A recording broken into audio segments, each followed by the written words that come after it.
you know, again, perhaps going back to Janice's point, if it's a significant one, and ESCA clearly is, what's the best way for us to understand it? Is it sufficient that we just see its progress through the response to the external audit items, for instance, which is where it raises itself a number of times? I'm open to that argument.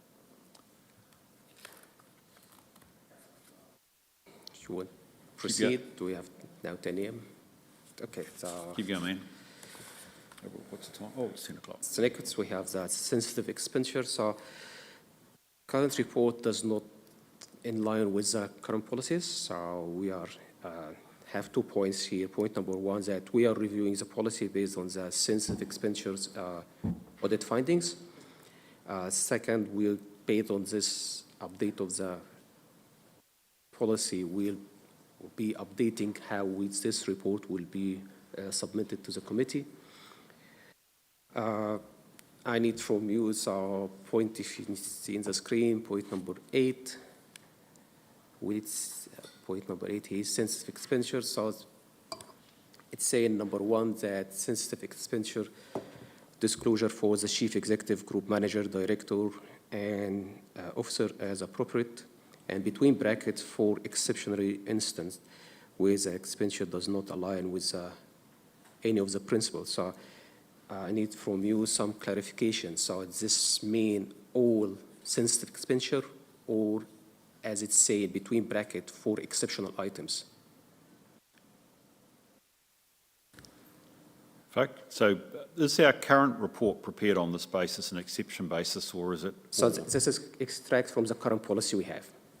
No, the current report is that basis, or is it? The report in our pack today, is that on this basis? So I'm not sure the question. This says sensitive expenditure disclosures for the chief executive, group managers, directors. The current report has full sensitive expenditure.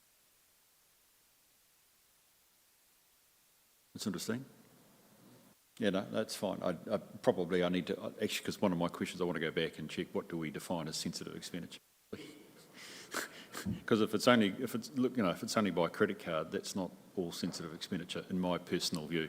In which case, we aren't actually, we're slightly deceiving ourselves, if I can put it that way.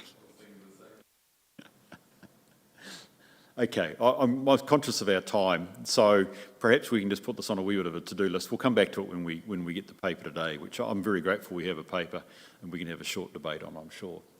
Keep it going, Ahmed. I haven't answered your question yet because I'm saying we're holding it over. Keep it going. What's your next report, ma'am? Complete? Yeah, keep going. Yeah. Okay, so next one is we have another policy for the governor's remuneration allowance and expense policy.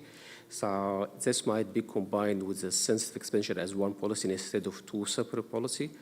This is point number 1. Point number 2, as per the current policy, this should be an audit report, but it is not included in the 3 years audit plan. So the internal audit plan should be updated, and I'm going to look into this not by June, maybe by September. Great. Yes, thank you. Next, we have the health and safety report. So I have update on health safety risks, report of any incidents and assurance. Health and safety initiative across the council, and also the well-being included in this part of this report. And we have the final one. So Ahmed, just on that, sorry? Health and safety isn't in the terms of reference, is it? It's not included yet.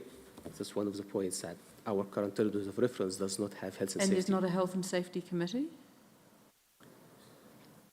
Is there? You mean of the governing body? Yeah. Yeah. You don't have a separate. We don't have a separate health and safety committee at a governance level. No. It is because it's health and safety risk, and it's part of how we manage risks. Yes, it can be presented here, but it's not specifically stated in the terms of reference. Yeah. Which I think your previous comment was that if it's going to, we should. Yeah. Needs clarification. Yeah.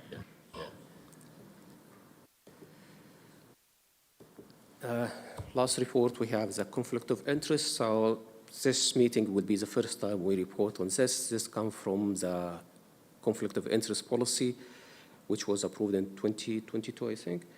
So we are working on having employee interest registers centralized. Currently, we have like decentralized. Each unit have its own process or register. So this all the reports, and this how we are going to report it and present it to the committee. Last point about the committee name. Current name it is Audit and Risk, which emphasize that we focus on risk, on audit as a first and risk as second item. Some proposal, Ruth have talked about it, if we can change the name to be assurance and risk and assurance, so making risk as a primary focus and assurance as a secondary focus. Yeah, I think you might have, this might be a nod in my way for comments, discussions we've had. I'd call us a Risk and Assurance Committee personally, because that's clearly our focus. Audit to me is part of our assurance package. So I would, my personal view would be, in fairness to Ahmed, the Timaru District Council's, Risk and Assurance Committee. I'm not going to die in a ditch over that. If audit and risk means everything to you guys, I'm going to keep it that way, but I'd run risk and assurance if I had my way. Audit is increasingly disappearing under assurance. Yes. So Nigel, if we had our chances, we might call ourselves a Risk and Assurance Committee rather than an Audit and Risk Committee. We're not going to die in a ditch. And if that's easier, leave it till the next triennium, I'm relaxed. But the only thing I want to say is that I have always used, since my early days on committees, the idea of risk and assurance, because that is our primary role.